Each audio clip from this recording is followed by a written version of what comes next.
Eu quero iniciar agradecendo, dizendo da alegria de estar aqui, presenciando a abertura desse festival. Quero cumprimentar ao Américo Antunes, que foi a pessoa que fez o convite, é o organizador desse festival. Então, Américo, muito obrigada em teu nome e a toda a tua equipe. Já vi que são parceiros muito organizados para nos receber. Então, obrigada. Agradecer ao César também, que foi muito acolhedor em todos os momentos, na organização. Agradecer ao Silmar, que está aqui, que vamos dividir esse trabalho, o nosso desafio nesta noite. E eu vou pedir licença, vocês querem que eu fique sentada ou eu posso ficar em pé? Como é que é o protocolo? Tem algum problema? Porque, além de falar com as mãos, há uma tendência de precisar se movimentar. Então, eu vou agradecer se eu puder ter essa oportunidade de movimento. Então, eu gostaria de iniciar, preparei essa apresentação com slides, e gostaria de iniciar com esta imagem, uma imagem que eu gostaria de convidar a todos para pensarmos. Pensarmos porque, quando se trata de um festival de história que celebra a cultura, que celebra o conhecimento, o saber, num país como o nosso, tão bem mencionado por você, Américo, na abertura, é um desafio, em especial, pensando nas efemérides. O que, dentro de um contexto de Sesc Centenário da imigração italiana no Brasil, nós ainda podemos dizer, pensar, discutir em relação à história da imigração ou da grande imigração. Esse adjetivo, ele não é à toa, ele é significativo e ele fala da vida de pessoas. Eu penso que, por vezes, nós esquecemos que, toda vez que nós estamos tratando de processos históricos, nós estamos tratando de pessoas em outros tempos e que viveram as angústias, as paixões, os sentimentos, talvez muitas coisas que nós, hoje, no tempo contemporâneo, vivemos, eles também foram confrontados. E migrar é, certamente, uma atividade humana que marca a nossa existência e a nossa relação no tempo e no espaço. E migrar nunca é algo que não deixa efetivamente marcas, seja para quem fica, seja para aquele que migra, seja para aquele que vai conviver com esse que migrou.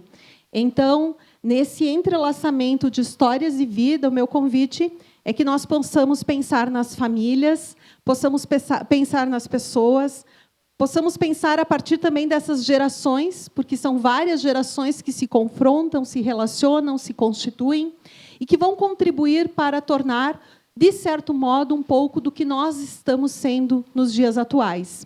E eu comecei um pouco a minha preparação para essa fala, querendo contribuir, mas querendo dizer o seguinte: há tantos estudos no Brasil, mas também na Itália e fora da Itália, nos Estados Unidos, na Austrália, aonde estiveram imigrantes italianos, há estudos sobre esse processo. Ainda temos o que dizer sobre isso? O que mais se pode dizer? Eu até diria que quase tudo que eu preparei são obviedades, vocês talvez já saibam, mas talvez essas obviedades elas ainda sejam necessárias de serem ditas, de serem pensadas, de serem refletidas, porque elas podem, nos dias que nós estamos, e é isso que os historiadores fazem, com o tempo e os pés no presente, mirar os tempos pretéritos e perguntar-se sobre esses tempos pretéritos, perguntar-se sobre como essas camadas do tempo nos chegam no nosso aqui e agora e influenciam aquilo que nós estamos vivendo no tecido social brasileiro contemporâneo de 2024. E foi um pouco com esta pergunta, sobre as nossas existências atuais, que eu mirei o passado e eu convido vocês a pensarem sobre ele. E começo iniciando com uma problematização. A terra brasileira e italiana, elas têm conexões muito mais antigas do que aquelas que eu vou me dedicar do século XIX. Vi que o Silmar também vai depois mencionar, então vou ser rápida aqui nessa parte. Mas as conexões entre as terras brasileiras, ou Terra Brasilis, e a Itália, estão ainda no período colonial. A circulação no contexto colonial brasileiro de mercadores, de trabalhadores que vêm para cá e estão atuando em diferentes funções, vai ser uma marca tanto do século XVI até o século XVIII, e essa presença, apesar de não ser muito significativa numericamente, ela é importante. Ainda no raiar do 800, eu coloquei aqui para que nós possamos pensar, nós vamos ver que, no Rio de Janeiro, há tipógrafos, por exemplo, há mascates, alfaiates, trabalhadores urbanos com várias profissões que atuam como pequenos comerciantes, músicos, médicos, e esses já marcam uma pequena existência muito significativa no contexto da capital, na época, né, depois do Império. E é durante o período imperial que essa constituição da imigração ela vai se tornar cada vez mais consistente. Essas aproximações elas vão acontecendo por meio de negociações, como aquela que acontece com o Reino das Duas Sicílias, em 1820. O Trento, né, Ângelo Trento nos diz que foi o envio de facínoras, mas que eram pessoas que estavam tensionando muito, né, e estavam presas e foram enviadas para o Brasil, mais especificamente para a Bahia, mas não permaneceram ali. Era uma tentativa de colonização agrícola. Tá? É uma primeira experiência negociada com o governo português, e depois, já no período imperial, em 1837, a gente tem uma outra experiência, saídos do Estado Pontifício, cerca de 120 pessoas, vários desses que imigram também porque o Estado Pontifício se via tensionado, já é um período em que começam as lutas do ressurgimento, da unificação, já se tem movimentações, e ele resolve enviar para o Brasil, depois de uma negociação, pessoas que estavam ali tensionando esse território.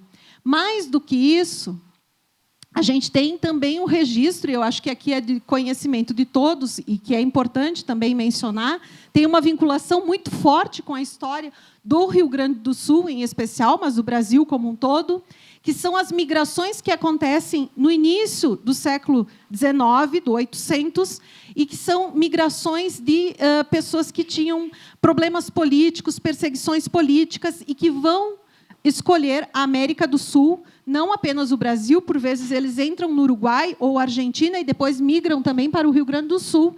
E esses serão também importantes, farão importantes contribuições, seja na questão da tipografia, por exemplo, com a fundação de jornais, vão atuar junto, por exemplo, a Bento Gonçalves. O Tito Zambecari foi um dos grandes articuladores com Bento Gonçalves, que fez a Revolução Farroupilha. Os gaúchos gostam muito de lembrar dessa revolução, né? São questões que a gente poderia falar sobre isso em outro momento, mas não vou ocupá-los aqui com isso. Mas são pessoas que, saídos da Itália, mantêm laços muito próximos com a Itália, eles se mantêm vinculados, eles recebem correspondências, eles enviam correspondências, e, mais do que isso, vão ter papel fundamental também nas lutas, inclusive, como é o caso da Cisplatina, no Uruguai, e depois também a Revolução Farroupilha, no Rio Grande do Sul. Essa atuação, essa presença de imigrantes, num período anterior, é para lembrar os vários vínculos que o Brasil foi construindo com o território italiano ao longo do tempo.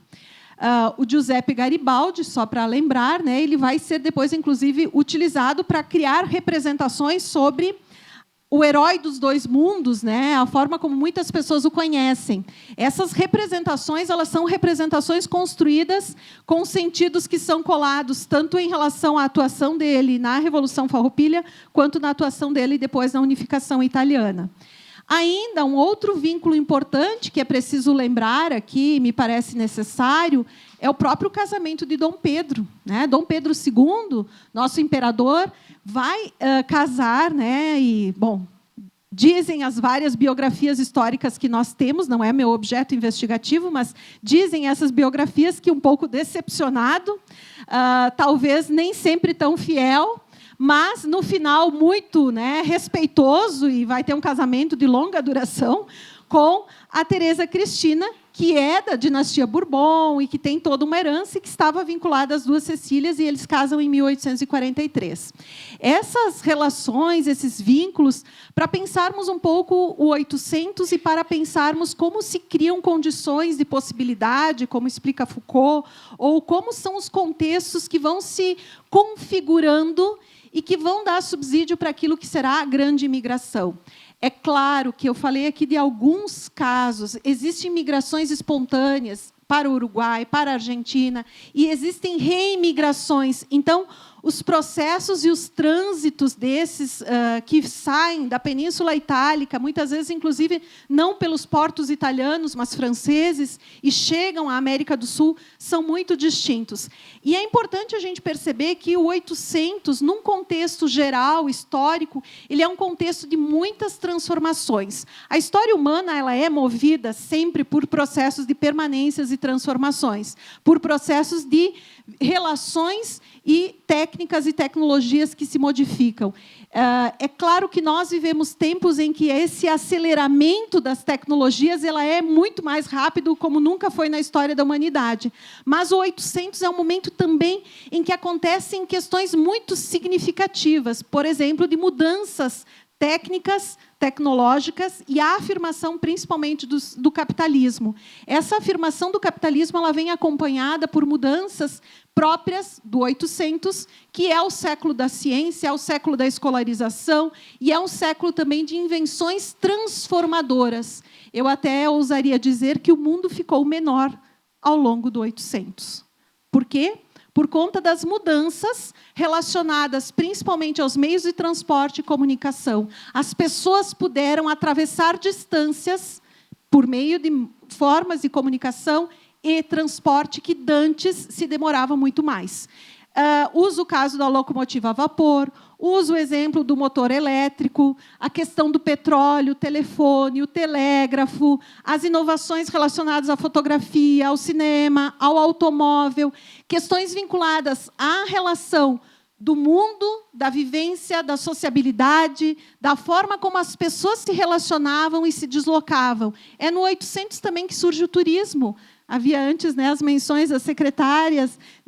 Essa é a relação. Por quê? Porque, por meio dos transportes, se acentua a possibilidade das pessoas, inclusive, criarem a ideia do lazer e de conhecer outros lugares que eles ainda não acessavam por divertimento. Essas mudanças, elas são muito significativas também, e, em especial, para os processos migratórios que vão ocorrer a partir de então. Se atravessar o Atlântico era um fenômeno de 2 meses, 2 meses e meio, 3 meses, dependendo dos períodos, dos tempos e das condições climáticas, a partir da locomotiva a vapor e, principalmente, dos navios a vapor, essa distância se encurtou e as viagens se tornaram muito mais rápidas, mais seguras, e, aos poucos, a condição de transportar quantidades cada vez maiores de pessoas concretizou o tema desta noite, o tema que nós discutimos aqui, que são as grandes migrações.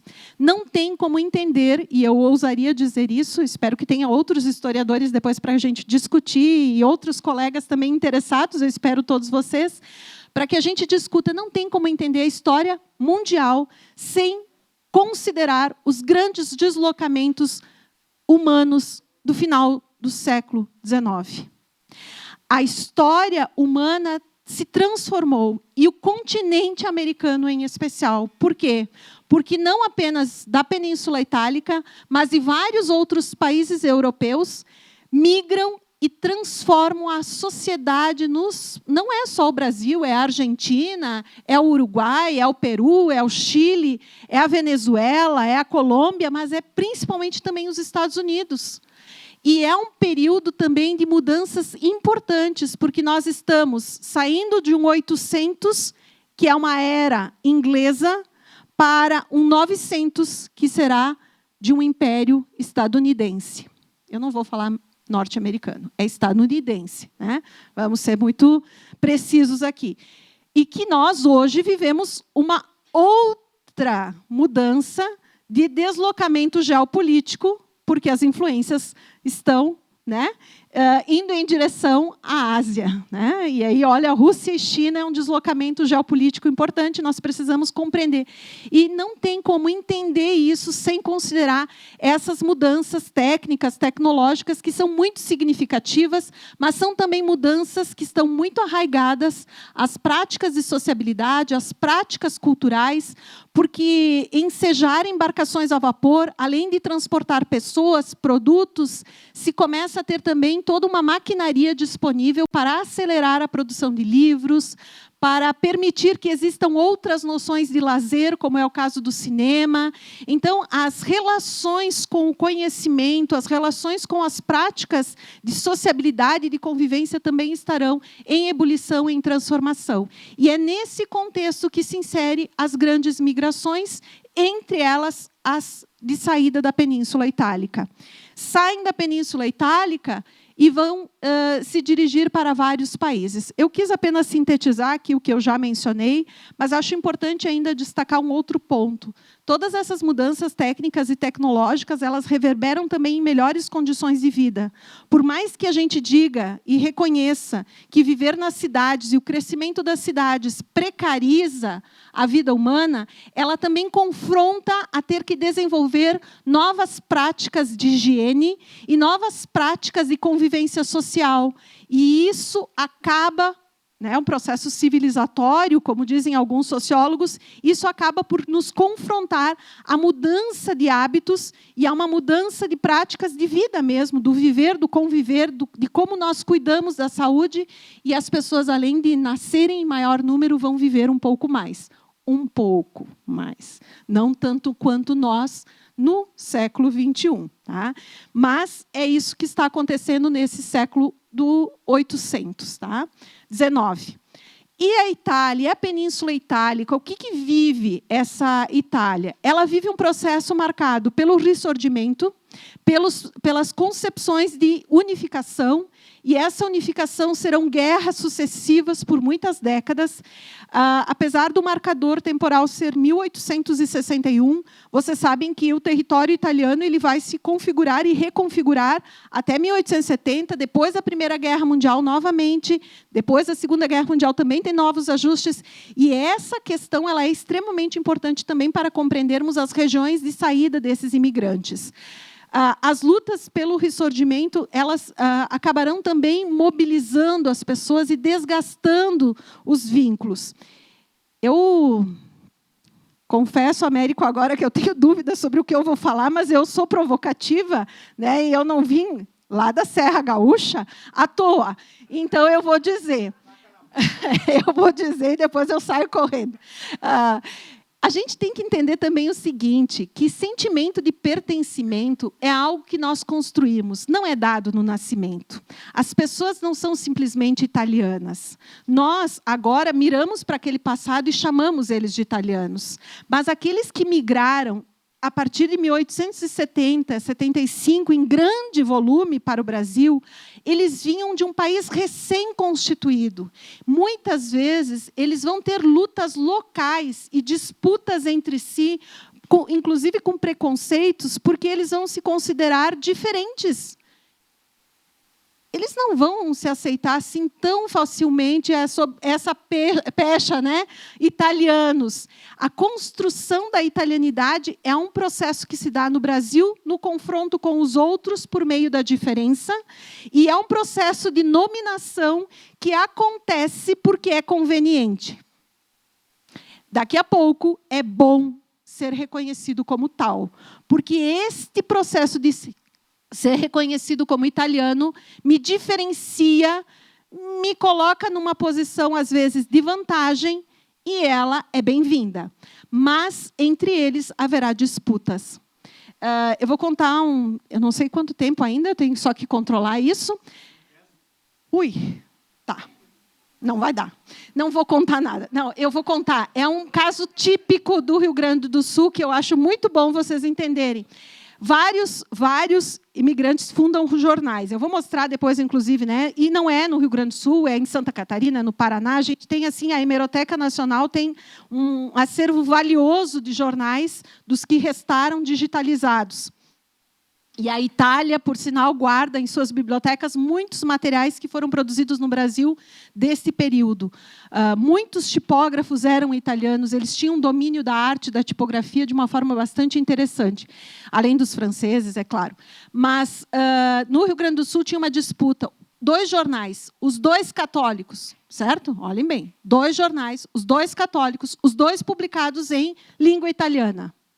Chegou no período da Primeira Guerra Mundial, eles começaram a se xingar mutuamente, trocando farpas e dizendo que um jornal era melhor que o outro, porque o pároco que imprimia o jornal de Garibaldi, que vai disputar, ele também era proveniente da região do Trento. E aí ele não era considerado tão italiano quanto os outros.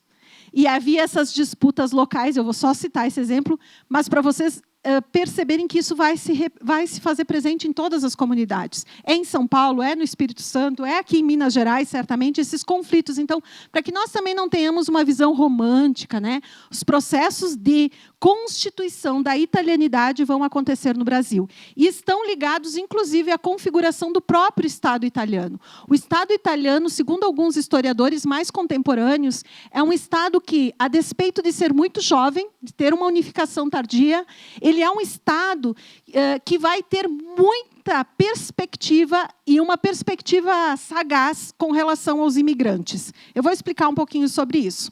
E aí a gente tem toda a expansão do processo de industrialização, expansão capitalista, mudanças nas formas de trabalho, precarização, a fome, a miséria, vocês sabem dessas questões, e elas são o subsídio, né, e o motor para a decisão de imigrar. E a decisão de imigrar, ela nunca é gratuita, ela sempre vem acionada pelos desejos, ou de uma busca de vida melhor, ou de condições melhores para os seus filhos. Migram os homens, mas migram também as mulheres, as famílias, famílias inteiras, crianças, mas também idosos. Migram em massa. Efetivamente, a descrição é essa. Há um ponto da cidade em que eu moro ser constituída em questão de 6 anos. Todos os lotes foram ocupados em questão de 6 anos. É muito rápido, foi muito intenso, e um processo migratório que, portanto, caracteriza aqui uma condição que também não foi dada a outros que já viviam na terra brasilis. Lembrem-se disso. A gente também oferece aos imigrantes, claro que não só aos italianos, condições que outros povos que aqui já estavam não receberam. Partir vai ser uma imigração maciça de homens, mulheres, muitas famílias, e é interessante porque o norte produz mais imigrantes que o mais pobre sul, e o Vêneto é quem lidera essa imigração entre os anos de 1880 e 1915, que é onde os números são mais significativos para o contexto brasileiro. Tá? É interessante dizer que, do ponto de vista do governo italiano, há disputas em relação a intelectuais, à elite, sobre como representar esse processo de saída em massa do recém-estado unificado. Haverá aqueles que farão grandes e elevados discursos dizendo que pretendiam e aceitavam que essa imigração acontecesse porque ela diminuía as tensões sociais. Então, deixar os imigrantes que desejassem sair era uma boa alternativa, e haverá aqueles que farão longos intelectuais, inclusive, não apenas a elite, discursos dizendo que não era uma alternativa viável, que uma nação recém-unificada estava deixando sair o sangue italiano, o que havia de melhor das suas terras, e havia muito por fazer e por construir. Eu gostaria de dizer que, entre boa parte dos historiadores, se chega à conclusão de que estavam certos e o governo vai apostar, principalmente a partir do Francesco Crispi, final de 1888, 87, 88, vai apostar na saída. Tá? E vai deixar acontecer acreditando que ali se configuraria a oportunidade de uma nova grande Itália, para além da fronteira do Império, do Reino recém-criado. E, nessa relação, a constituição de uma rede consular foi fundamental. Os que imigravam, eles não imigravam sozinhos. Eles imigravam com o suporte de uma rede consular. É fundamental compreender isso, porque isso marca uma distinção em relação às outras migrações, por exemplo, europeias. nenhum outro país, né, diferente da Alemanha, diferente de Portugal, diferente da Espanha, diferente de outros territórios, como a própria Áustria, que teve migrações, a Itália criou uma rede de condições para acompanhar os seus imigrantes e para continuar mantendo laços com esses imigrantes. Tá? A posse da terra, mesa farta, são as sinalizações do fazer América, todos nós sabemos, mas é efetivamente o desejo que vai impulsionar a imigração. Mas o que está acontecendo no Império Brasileiro? Por que o Império, entre 1870 e 1880, está disposto a investir em receber esses imigrantes? Qual é a questão que está em jogo? São várias questões que estão em jogo. Tem questões relacionadas à constituição da própria sociedade, tem as questões do branqueamento, que nós já temos, né, estudos bastante consistentes em relação a isso, tem experiências anteriores e tem, principalmente, um desejo de modificação um pouco de certas estruturas. A experiência de São Leopoldo, no Rio Grande do Sul, em 1824, ela é decisiva.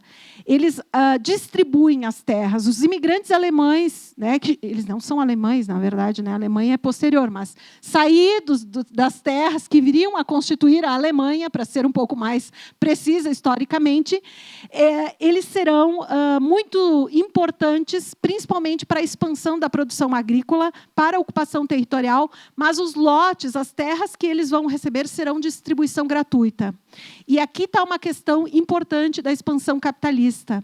No Império Brasileiro, eles se dão conta que, ao invés de distribuir gratuitamente essas terras, faria mais sentido vendê-las. E se cria um projeto colonizador de incentivo e de ocupação.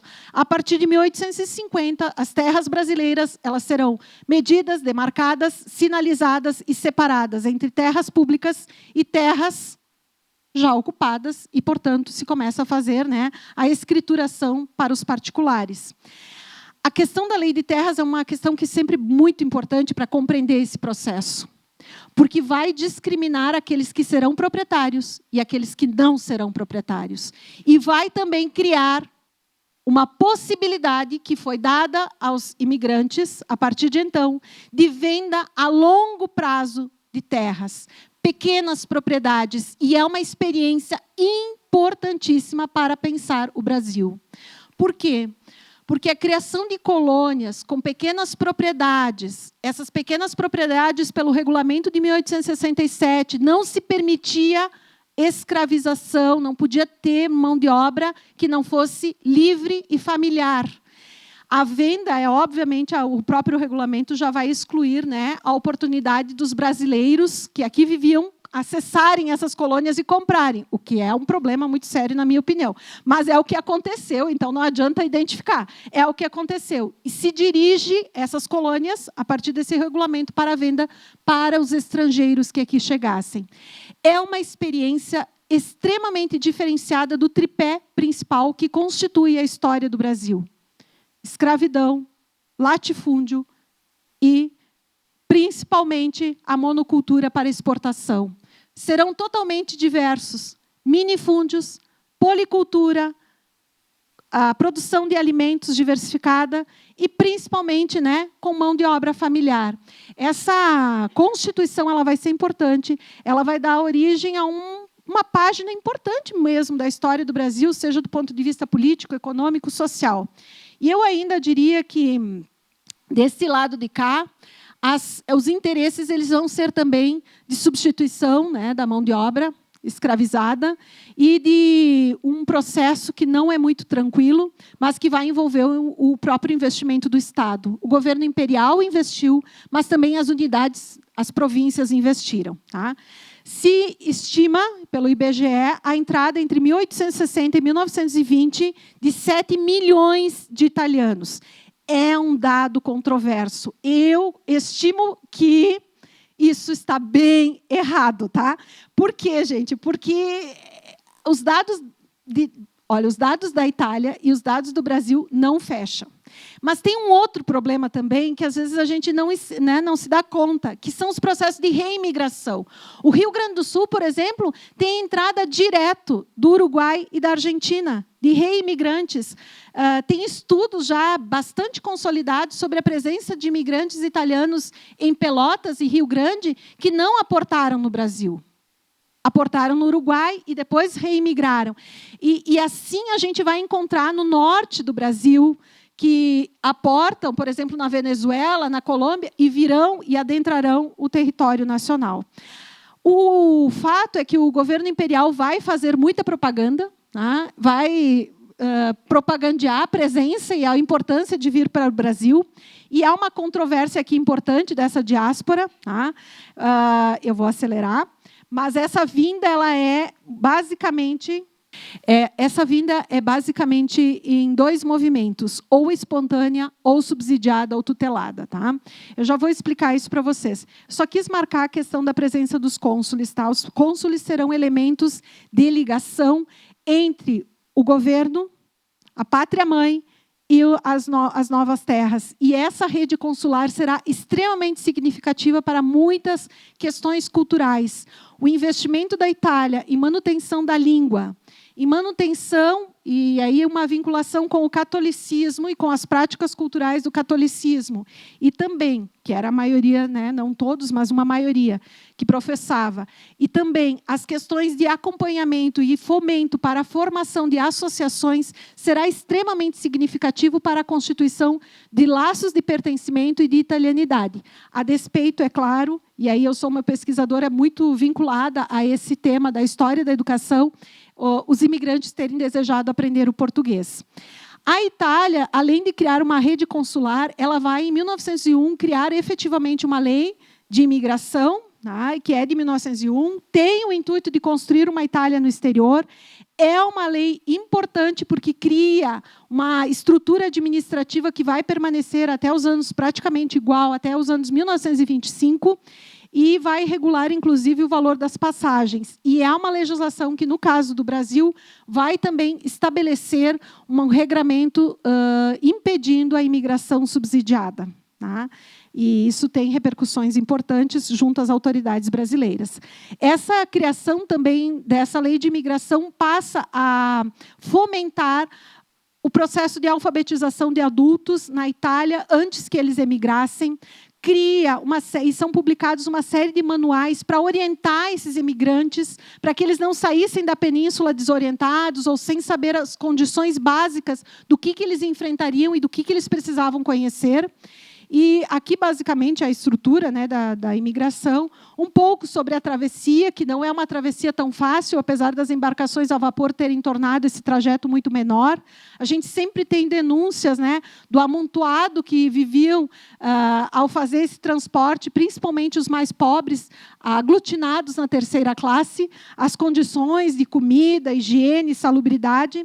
E uma citação do Moricola, que é um historiador italiano, que diz o seguinte, que nas viagens para sul da América, em um total de 47 mortos, numa única viagem que teve uma epidemia, 24 eram crianças de 0 a 10 anos, 19 deles falecidos por sarampo. Ou seja, a precariedade atingia em especial as crianças, e apesar do número de nascimentos a bordo ser pequeno, e acontecia, mas é pequeno, a questão das mortes não são tão incomuns assim.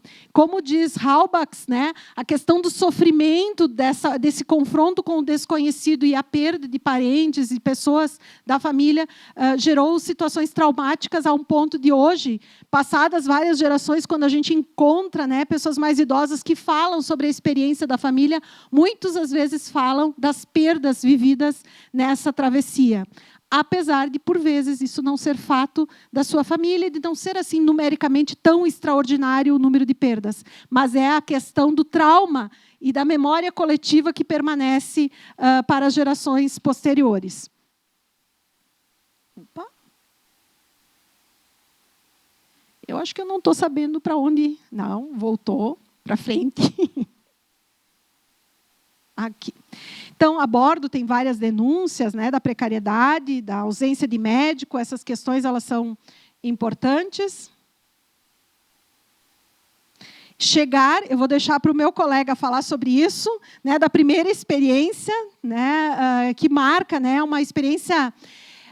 toda vez que a gente fala em efemérides, a gente elege uma época, né, uma data para fazer o marcador, né? E esse é o caso de um marcador que é eleito. Mas toda efeméride também produz uma narrativa, eu acho importante a gente depois ter um tempo para falar sobre isso.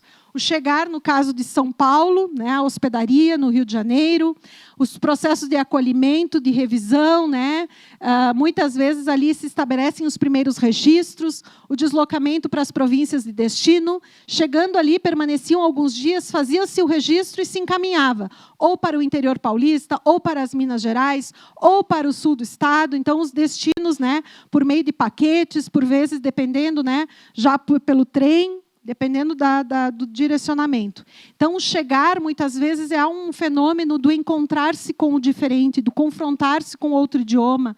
É um fenômeno que mereceria mais palavras e mais reflexões para nós pensarmos esses processos de negociação, né? E processos entre aquilo que eles viam e viviam e os processos que eles vão se confrontar no Brasil. Os destinos são, basicamente, 2 principais. Tá? Viver nas atividades urbanas, e aí dedicados à indústria nascente, ou então como pequenos comércios, pequenas atividades como profissionais liberais, ou então nas áreas rurais, sistemas de parceria, e aí variados, né, de negociação junto às fazendas de café, ou então nas colônias, a possibilidade, né, de ser pequeno proprietário. Muitas vezes, nessas pequenas colônias, se tem uma questão que eu acho que é bem importante, que é a valorização dos saberes. Eu não tenho muito tempo aqui, acho que deveria já ter terminado, né? Mas os saberes aqui ficam para um outro momento. Os imigrantes trazem conjunto de saberes que vão modificar a economia local. Tá? Saberes práticos, são ferreiros, são sapateiros, são carpinteiros, eles têm muitos conhecimentos importantíssimos que transformam a realidade local. Então, só para concluir, eu tinha trazido um exemplo de Juiz de Fora, um exemplo do que é a educação das crianças, né, que vai ser algo bem importante, às vezes as pessoas não falam sobre isso, das práticas religiosas, vou pular, das práticas de impressão e de escrita, vou pular, para a gente só olhar o finalzinho. As múltiplas práticas de sociabilidade, os imigrantes foram exímios nesse aspecto de encontro, né? No teatro, nas festividades religiosas, bandas, cinema, comemorações cívicas, eles foram muito organizados. E uma questão que a gente, às vezes, fala pouco, que é da escolarização, e eu trouxe aqui algumas questões que merecem... O vínculo e a produção de um sentimento de pertencimento também vai passar por um processo de escolarização. Esse processo de escolarização no Brasil ele é uma singularidade. Se na Argentina não aconteceu, no Uruguai não aconteceu, nos Estados Unidos não, no Brasil foi extremamente importante. O Brasil se beneficiou na escolarização pela presença de escolas italianas, tá? Que, inclusive, eram frequentadas por nacionais de forma bastante significativa e com práticas e metodologias muito distintas. E eu vou encerrar com essa imagem aqui, que é uma imagem aqui de Belo Horizonte, que é de um curso, né, de língua italiana, tá? E o curso de língua italiana num período que mereceria uma discussão à parte, que é o período do fascismo. Então, desculpem se atropelei um pouco, muito obrigada pela oportunidade e depois conversamos um pouco mais sobre isso. Obrigada.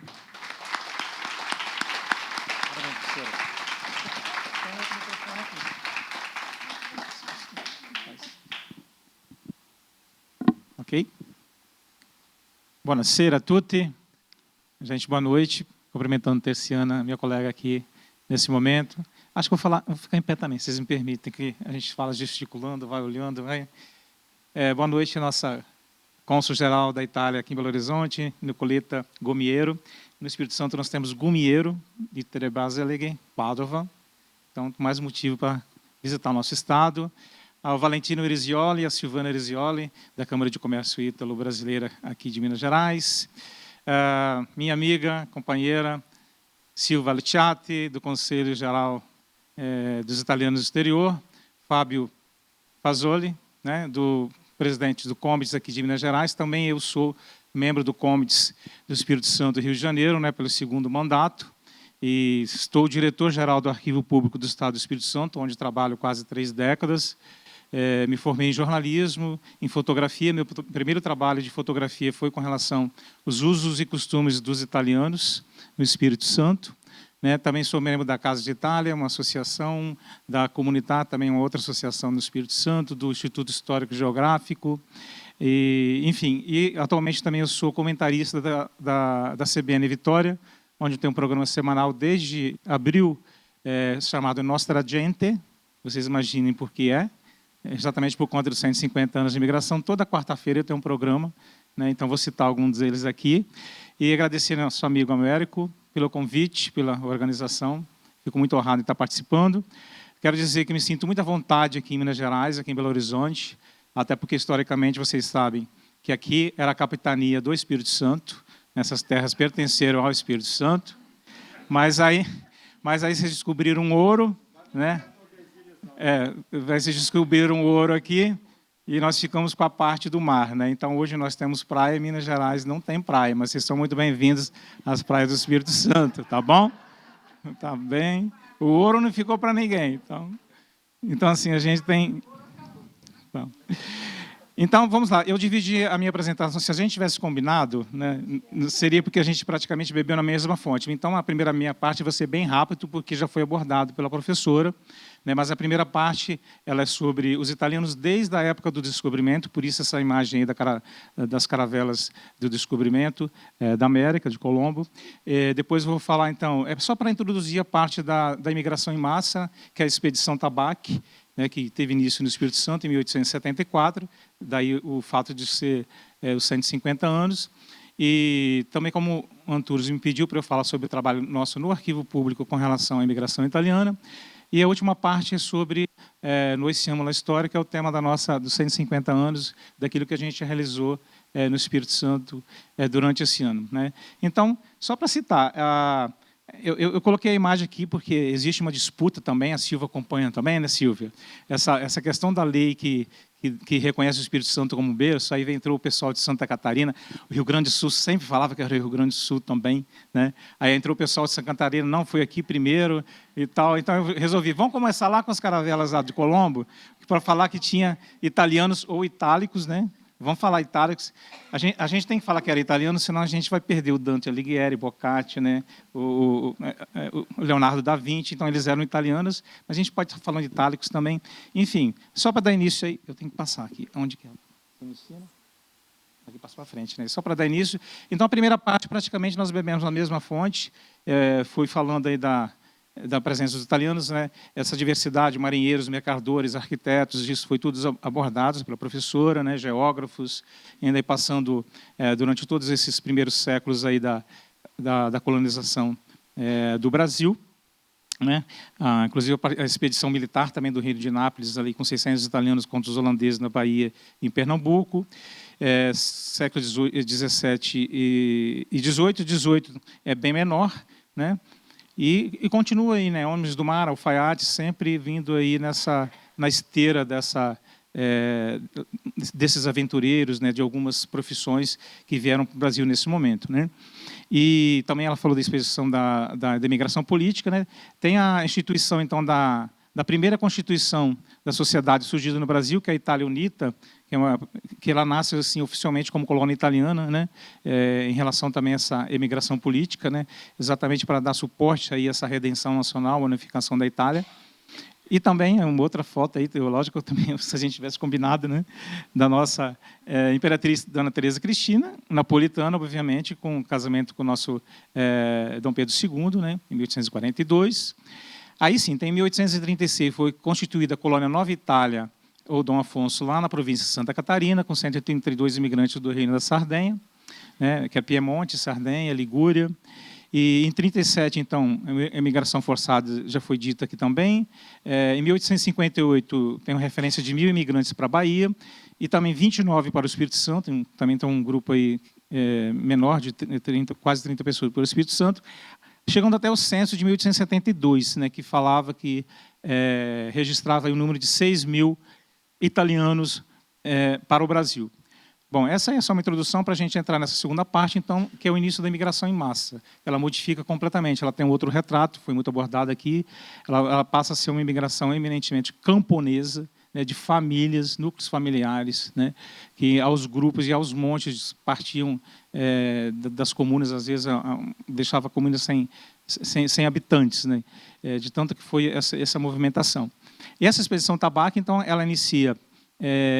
ela chega ao Espírito Santo em fevereiro de 1874, o navio chega no dia 17 de fevereiro, e esses imigrantes eles vêm, em sua maioria, ali do Vale da Valsugana, que é a região de Trento, né, e a maioria era dessa região de Trento, que na ocasião pertencia ao Império Austro-Húngaro, né, só depois da Primeira Guerra Mundial passou ao domínio italiano, né? Inclusive, muitos falam também, não foi porque era do Império Austro-Húngaro, então não eram italianos. Aí a gente está falando que eram italianos porque eles falavam então uma língua itálica, estavam sob domínio do Império Austro-Húngaro, e a Itália perdeu mais de 500.000 soldados, seus filhos lutando contra a Áustria para retomar essa terra, né? Então, eles são italianos, sim, a gente tem que rever isso. Aquela foto ali é do Pietro Tabacchi, ele era um imigrante também trentino, que veio antes para o Espírito Santo, em 1850, mais ou menos na década de 50.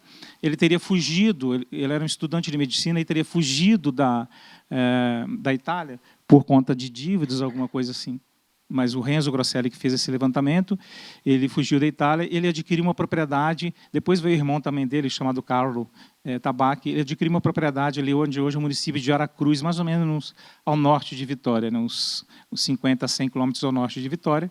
Ele adquiriu uma propriedade e resolveu, vendo essa viabilidade, o fim do processo escravocrata, de contratar, então, camponeses e montar ali, fazer uma divisão, fazer uma colônia na sua própria propriedade, a qual ele deu o nome de Colônia Nova Trento, né? E trazendo esses imigrantes, fizeram um contrato na Itália, e eles vieram, então, já assinando o contrato lá no Porto de Gênova, para vir diretamente para o Espírito Santo.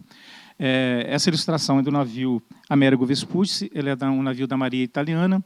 Eu coloquei porque o La Sofia, o navio, era um veleiro que trouxe esses imigrantes, demorou 45 dias para chegar de Gênova até Vitória. Era um brigue-barca também de 3 mastros, muito parecido. A Marinha Brasileira tem um Cisne Branco, que também é de 3 mastros, de velas latinas, né? E nós tivemos, então, os navios à vela e depois a predominância, como a professora também se frisou aqui, dos navios a vapor. Passando à frente, então, nós temos a data do dia 3 de janeiro como a data de partida. No dia 17 de fevereiro, o navio entra na Baía de Vitória, e o início do desembarque dos imigrantes no dia 21 de fevereiro. Né? Esse 21 de fevereiro, então, que foi levado em consideração aí para se fazer o Dia Nacional do Imigrante Italiano. Mais à frente eu falo. Eram 388 camponeses, né, 386, sendo tinha um médico, né, o Pio Limana, e tinha um padre, né, o Dom Domênico Martinelli. 2 crianças faleceram no navio, 145 desses imigrantes permaneceram no Espírito Santo. Essa empreitada ao tabaco ele não deu certo, né? Vocês imaginam que eles saíram de lá em janeiro, caindo neve, né, fica parado 5 dias no Equador ali, imagina o calor, porque não tinha vento, e chegam no Espírito Santo, né, nesse mês de fevereiro, um calor imenso também. Eles vão para a propriedade, e o local onde eles tinham que ficar e tinham que trabalhar eram 6 léguas, ou seja, demorava muito tempo, não tinha condições nenhuma.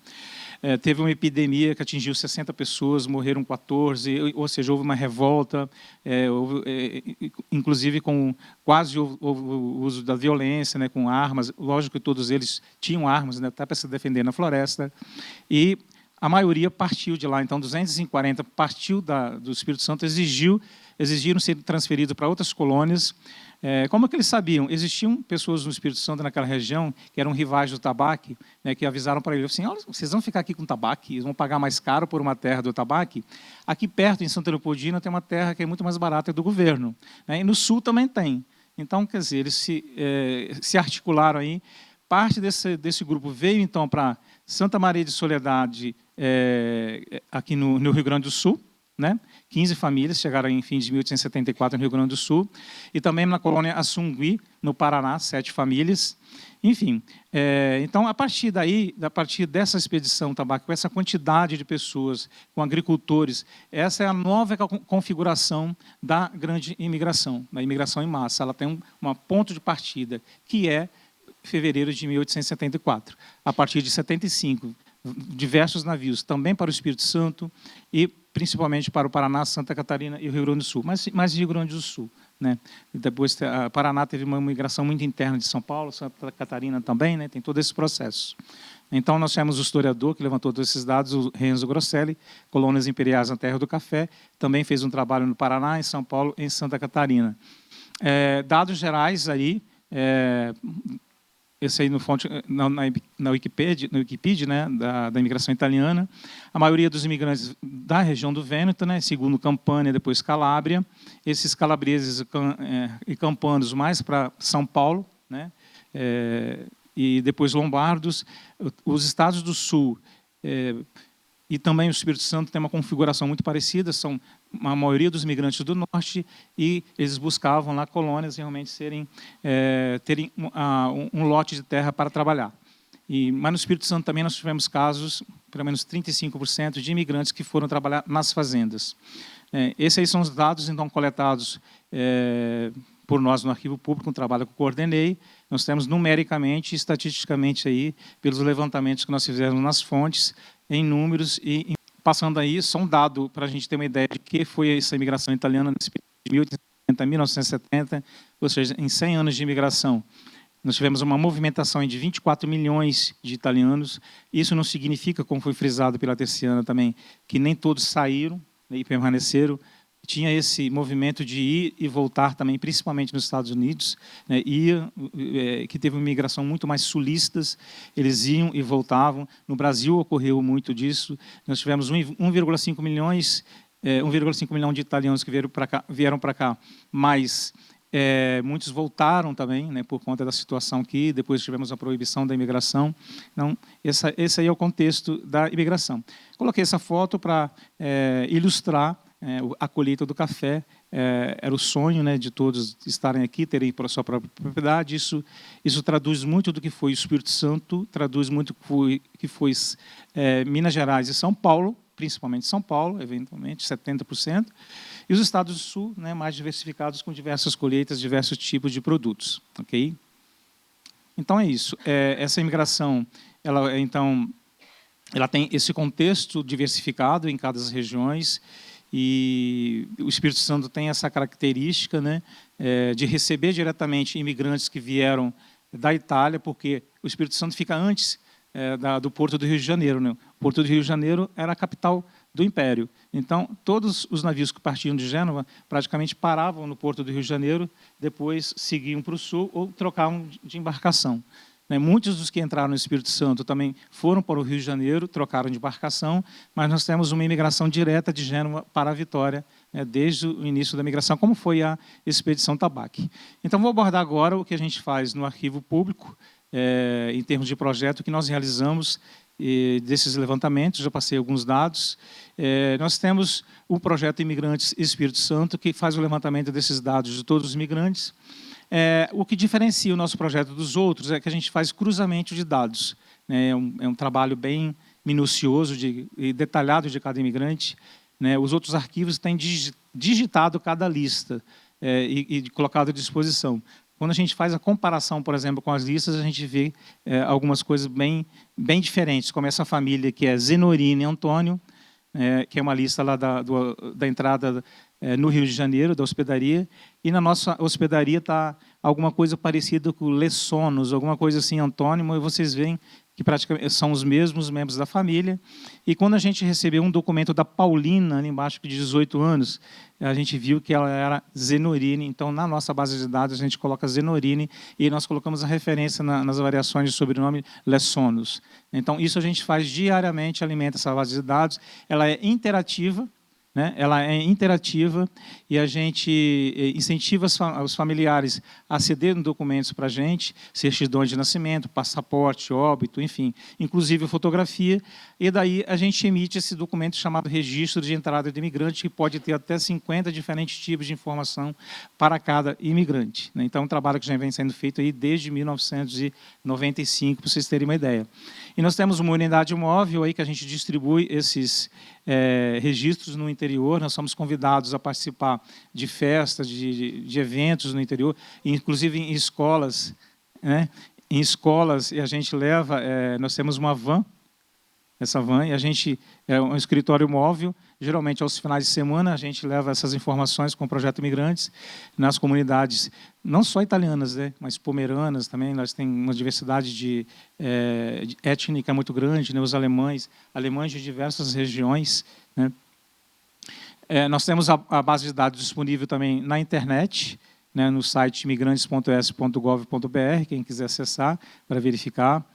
E nós também publicamos 2 livros toda essa base de dados. Uma é Imigrantes, que contém, são 1.200 páginas, perdão, que com a relação de todos os imigrantes de todas as nacionalidades, e italianos, um pouco mais ilustrado, 1.100 páginas, com a lista de todos os italianos e algumas outras fotografias e dados. Enfim, estão disponíveis em PDF no site ape.s.gov.br, né? E agora eu passo para a última parte, então. Nós Siamo la História. Foi a organização que nós fizemos lá com relação diante desses dados, diante de todas essas informações, dos 150 anos da imigração italiana no Brasil. Tivemos a responsabilidade de chamar, de puxar essa responsabilidade que a gente diz para a gente comemorar essa importante efeméride, mas dizer que desde 2004 a gente criou, né, coube a mim idealizar uma caminhada chamada Caminho do Imigrante, entre Santa Leopoldina e Santa Teresa. Santa Leopoldina é o porto, né, é o rio aqui, e logo do lado tinha um porto, o antigo porto, onde desembarcavam todos os imigrantes e onde se embarcava o café para levar até Vitória. Então, nesse local ali, os imigrantes desembarcavam e tinham que subir a pé ou em lombo de animais.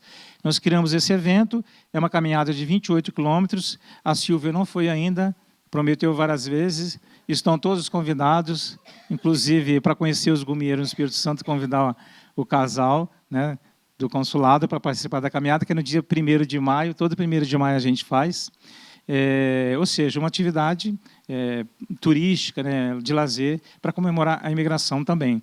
Depois, em 2008, então, nós tivemos aí, com base no livro do Renzi e nos documentos do Arquivo Público, a publicação da Lei 11.687, de iniciativa do Gerson Camata, falecido Gerson Camata, que reconhece, então, o Dia Nacional do Imigrante Italiano, dia 21 de fevereiro, em relação à chegada da Expedição Tabaque. E depois eu tive a graça de localizar esse documento lá no Arquivo Público. Ele traça bem aí em detalhes a localização desse Francesco Merlo, que era um imigrante que veio na Expedição Tabaque, e a partir dessa documentação, então, Santa Teresa, que é uma cidade serrana, passou a ser reconhecida como a primeira cidade de imigração italiana no Brasil, né? E essas coisas, eu queria fazer um parênteses aqui, Terciana, porque assim, de ser primeiro, de fazer alguma coisa, assim, eu aprendi, sabe onde? Lá, quando eu vim no Rio Grande do Sul. É sério. Lá no Rio Grande do Sul, eu andava com as pessoas lá, para quem representava a cidade, eles falavam assim, gente, aquele hospital ali foi o primeiro nosso, é o mais alto, entendeu? Foi o que atendeu mais gente. Era mais ou menos assim, né? Não, mas eu tenho orgulho dos gaúchos, eu gosto muito disso. Eu acho que as pessoas têm que ter orgulho da própria origem, né? E assim, mas quem está brigando com a gente são os catarinenses, que não estão gostando muito disso, eles querem desfazer a lei e tal. Então, é uma coisa bem interessante. Mas, assim, e o Espírito Santo é tão pequenininho, né? Não custa nada a gente fazer Quem vai querer tirar da gente, né? Mas, enfim, aí nós temos essa lei também. Interessante que todas essas leis foram baseadas em documentos, né? Documentos do Arquivo Público, e daí também a gente fala de quão importante é preservar a nossa documentação, né? Enfim, hoje a gente está vendo aí enchentes, né? No Rio Grande do Sul, o arquivo perdeu documentos. No Espírito Santo teve uma cidade, Mimoso do Sul, eles perderam todos os documentos, todos os cartórios, que tinham 7 cartórios, todos eles foram atingidos pelas cheias, e nós tivemos, nós temos uma documentação chamada Talonários de Registro Civil. Todos os arquivos têm. E de 1929 a 75, os cartórios eram obrigados a emitir a certidão, fazia em duplicata. Destacava uma parte, essa parte que ficava no talão era remetida ao arquivo público. Então, nós tivemos essa documentação. Nós digitalizamos toda essa documentação numa parceria com a Family Search, e nós agora entregamos ao cartório de Mimoso do Sul, que tinha perdido toda a documentação, 83.500 cópias de certidões digitalizadas para recompor o acervo deles, né? Então, assim, se tivesse sido digitalizado, ela também estaria salvo. Mas, assim, só para dizer da importância que a gente tem, uma folha de documento ela pode estar dizendo muito mais do que a gente imagina. Então, o início dessas comemorações se deu em junho de 2003, na verdade, bem antes, né, em março e abril, quando nós começamos a elaborar aí a logomarca, né, essas 3 velas aí que compõem a bandeira da Itália, são as 3 velas latinas que ficam à frente do navio La Sofia, né, são as primeiras que chegaram. A cor também, o azul, né, o azul da Itália, da Casa Real da Itália, é o azul do mar, o azul do céu, enfim, tem todo um significado. Então, foi no dia 6 de junho, no Palácio Anchieta, na presença do cônsul da Itália nosso, do Rio de Janeiro, Iachini. E no dia 19 de dezembro, nós fizemos no Salão de Turismo o lançamento do calendário oficial, né, que nós compomos aí todo o registro das comemorações do 6º centenário. No dia 17 de fevereiro, então, que foi o dia da chegada do navio em Vitória, nós fizemos a abertura das comemorações lá na Praça do Papa, que é bem central ali em Vitória. Todos se vestiram aí a caráter de imigrante. Modéstia à parte, eu conduzi essa cena. A Silvia estava presente. Essa cena aí da chegada dos imigrantes, indo para o porto de embarque, né? E aí a gente vai ver aí o navio La Sofia. Nós contratamos um navio aí bem característico, né, com velas e tudo.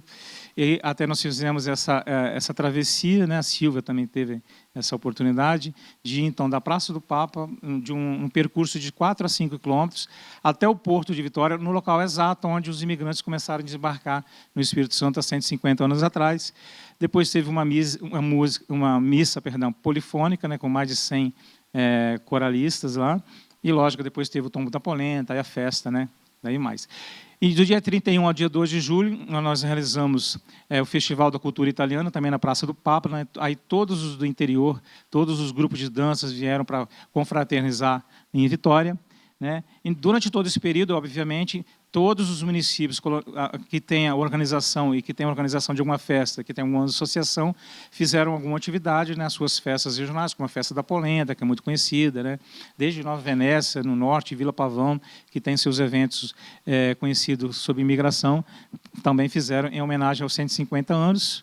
E, por último, né, nós fizemos também aí essa exposição do Passado Horizonte, para deixar aí registrado para as escolas, né? É um trabalho que nós fizemos em parceria, Arquivo Público, junto com a Associação Comunitária Italiana, com professores da universidade, ilustradores. É uma exposição impressa em tecido, fácil de montar e desmontar. Nós fizemos 21 cópias, então 21 municípios hoje têm essa exposição em todo o Espírito Santo, né? E eles vão retirando e colocando nas escolas, né? Está sendo itinerante. Então, é isso. Além disso, tem aí, como eu falei, né, da CBN, esse último programa foi o Falar dos Italianos do Espírito Santo. Eu falei sobre, quarta-feira, sobre o modo de falar dos italianos. Como a Terciana citou, quando os imigrantes vieram para cá, eles não falavam italiano, só quem tinha acesso à escola falava italiano. Eles não se consideravam italiano, tinha toda essa questão da identidade, né? Eles chegavam aqui como vêneto, ou sou tirolês, porque era do Tirol, né, da Tirol italiano, que era pertencia à Áustria, ou sou piemontês, ou siciliano, napolitano. Um vêneto não entendia nada do que um siciliano falava. O morador de Treviso, que estava distante de Pordenone, 30, 40 quilômetros, ou até menos, eu acho, ele não entende absolutamente nada que o Pordenone fala, né? Então, tinha essa diversidade linguística, essa diversidade que eles se encontrando aqui no Espírito Santo e no Brasil, tiveram que se resolver, né? Aquelas comunidades que conseguiram congregar as famílias, elas conseguiram manter mais a língua italiana, como, por exemplo, Venda Nova do Imigrante. A gente tem uma composição muito grande de imigrantes de famílias procedentes de Treviso. Então, ali a gente consegue ver a preservação da língua, do dialeto italiano, que a gente considera também lá como talian, né? Como é no Rio Grande do Sul, bem disseminado, que é uma língua que ela não é o dialeto vêneto, também não é uma língua de outro dialeto, é uma mistura dos dialetos que aqui no Brasil, junto com o português, se agregou e se formou um outro modo de falar, uma outra língua, né? Então, eu acho que é isso. Finalizando, você citou o Choate aqui, eu acho que aquele trabalho dele, qual que é o nome do livro? Italianos no Mundo, né? Eu acho que fantástico o trabalho dele, esse Italianos no Mundo, e ele cita algumas outras questões. Ele fala da imigração italiana, desse processo migratório. Primeiro que muita gente fala assim, a Itália abandonou os imigrantes. Ela não abandonou, ela acompanhou esse processo. Existia assim, um projeto, esse projeto ele nasceu dessa diáspora, vamos dizer assim, essa saída em massa dos italianos. Está passando o meu tempo? Beleza? Só para fechar. Então, esse processo criou-se aí, existia um debate, né, debate entre os liberais, entre os moderados, entre os socialistas, entre os nacionalistas. Existia um debate aprofundado no parlamento italiano com relação a isso. O que fazer com essa imigração? Qual é a nossa estratégia? Os nacionalistas não queriam isso, eles achavam que deviam invadir um país africano, como todos os outros povos europeus fizeram, né? Então, vamos lá para a Abissínia, vamos para a Etiópia, né? Os liberais achavam que podia deixar os italianos sair, os socialistas achavam que deveria pegar os terrenos da Itália e dividir, fazer uma reforma agrária, né? E tinham os iridentistas também que achavam que deviam ir conquistar o Trento, conquistar a Istria, conquistar outras áreas, mas, enfim, o que prevaleceu foi a saída em massa dos imigrantes, essa parte liberal. Houve um processo, realmente, da Itália em acompanhar, e houve um projeto de acompanhamento dessa imigração. Por vários motivos. Como a Itália não tinha um país colonizado, em nenhum outro país do mundo se fala italiano, existia um processo, então, de colonização pela imigração, né? Você tem a Argentina era muito mais esse conceito da Itália, né? De se ter imigrantes italianos criando uma colônia, criando uma referência da Itália fora da Itália em um outro país, mesmo que esse outro país fosse colonizado pela Espanha, né? Tinha também esse projeto com o Brasil, então houve esse acompanhamento pela rede consular, pelos religiosos, de toda essa região dos salesianos, combonianos, enfim, a sociedade Dante Alighieri por conta da língua, né? E tinha todo esse desafio, né, de criar uma identidade italiana de um povo que saiu da Itália, que tinha uma identidade regional e que se tinha que se formar essa identidade nacional na Itália e fora da Itália, né? Então, e esse processo todo também tinha um interesse, lógico, pragmático, econômico, evidentemente. Esses imigrantes que saíam, se a Itália mantém contato, esses imigrantes eles vão remeter recursos para aqueles que ficaram, para as famílias que ficaram. E foram remetidas altas somas nesses recursos, né, que ajudou na industrialização, inclusive na Marinha da Itália, né? E também um fator político, um fator também militar. Muitos dos imigrantes que saíram, mesmo estando fora, poderiam fazer o serviço militar. Mais de 300 mil jovens, durante a Primeira Guerra, que estavam fora da Itália, retornaram para a Itália para lutar em nome da Itália, né? Então, tem todo esse processo. E um outro contexto importante foi a Lei da Imigração Italiana, Lei da Cidadania Italiana de 2012. Ela é bem ampla e aberta, dizendo o seguinte: olha, todos vocês que estão fora, mesmo sendo filhos de italianos ou nascidos fora, vocês são italianos. A lei é bem clara com relação a isso. Com isso, a Itália amarra os descendentes nesse contexto, né, dizendo, bom, você nasceu nos Estados Unidos, mas você é italiano porque você é filho de italiano, iuris sanguinis. É uma forma de manter essa ligação com o estrangeiro, com aqueles que estavam no exterior, né? E como isso foi feito? Esse exemplo foi buscado desde lá do Império Romano, né, que o imperador Caracalas, isso. O que ele fez? Ele declarou que todos aqueles que viviam em um território sob o domínio do Império Romano, a partir daquela data, seria considerado romano, ou seja, estendeu a cidadania romana a todos para melhor controlar né, para melhor controlar politicamente, ter todos ao seu lado. Então, eu acho que tudo isso aí tem a ver com a política italiana nesse sentido, é por aí que a gente deve abordar, né, Silva? A Itália, ela abriu esse contexto e hoje não tem como reclamar, né? Então, essa busca nossa pela cidadania, esse debate todo, ele ajuda a nos enriquecer enquanto cidadãos italianos no exterior e também ajuda a fazer com que a Itália progrida ainda mais. Então, isso aí, gente. Programa Nostra Gente, quem quiser ouvir lá, está no Spotify, cbnvitoria.com.br. Mais informações a gente pode estar passando aqui nesse debate. Gente, muito obrigado a todos.